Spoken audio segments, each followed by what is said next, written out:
Return to Silent Hill is probably not as bad as everyone says it is, but yes, it is a terrible movie.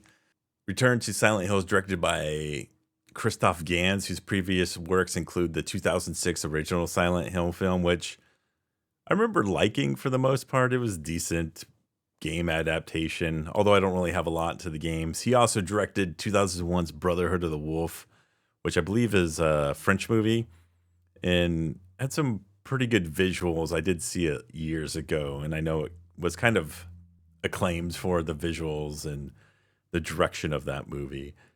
Movie stars Jeremy Irvine as James, the protagonist of the movie, and the Hannah Emily Anderson as Mary, his love interest. James is lured back to Silent Hill by his lost love, Mary, and what he finds is a town now consumed to darkness where he is faced with the demons of his past.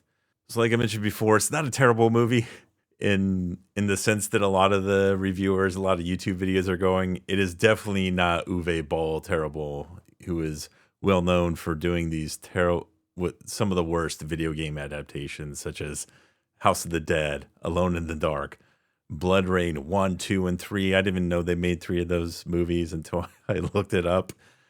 He also directed Postal and Far Cry.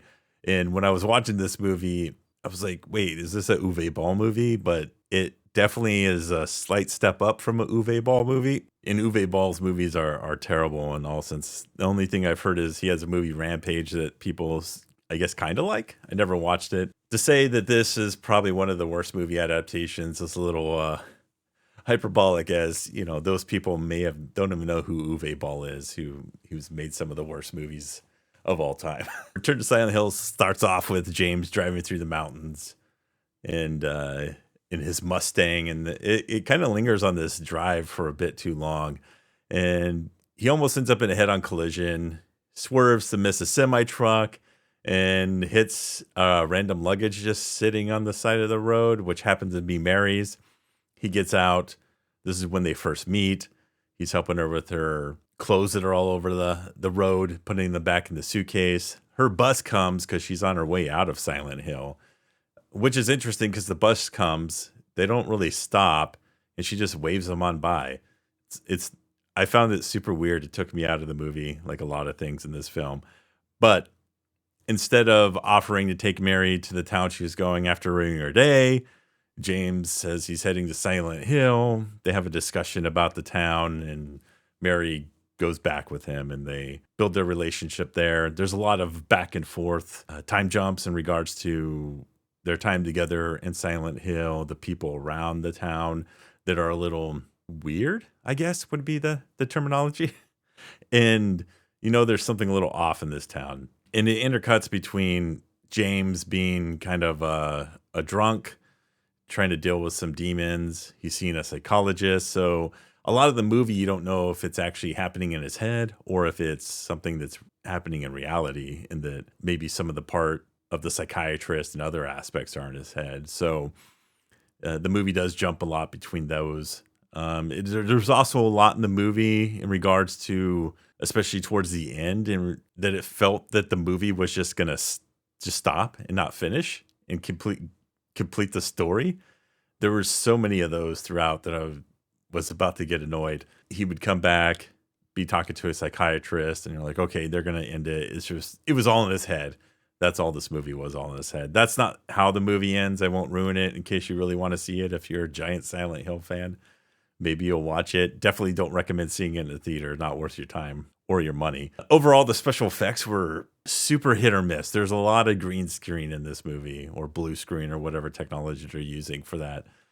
Definitely a lot of panning drone shots for some reason. I think it does seem like they had some practical effects around some of the nurses and some of the monsters in the movie that were pretty good for this type of film. But I think a lot of the actual CG, a lot of the backgrounds and stuff, you can definitely tell they were shot on a soundstage with a lot of blue screen. And then the acting really takes you out of this movie because the acting is not great. There's a lot of bad dialogue. It feels kind of like a 2001 game. Probably I've never played the Silent Hill 2 movie, but I feel as if this would be the type of story that would be in a game at that time. It's very all over the place in regards to the quality of the story, the people that are James is running to in the town, because there are still a few people he runs to even when the town goes to darkness after the air raid sirens go off, which I always thought was one of the more interesting things in the Silent Hill first movie,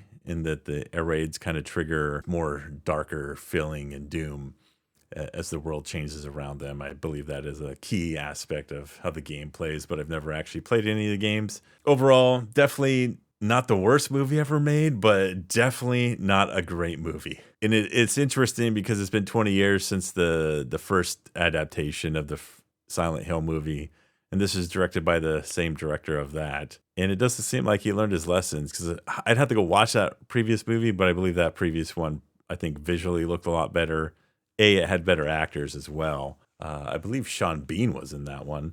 And then this one is definitely straight to video type quality film. Nowhere near as bad as what people say, but also not great. So if you're interested in seeing, definitely wait until it's on some streaming service you already pay for. It'll probably end up on Shudder at some point. That is Return to Silent Hill. Definitely a skip unless you're a true Silent Hill fan and just want to see it. Wait for it to come out on a streaming platform. And I'd give that a 1 star.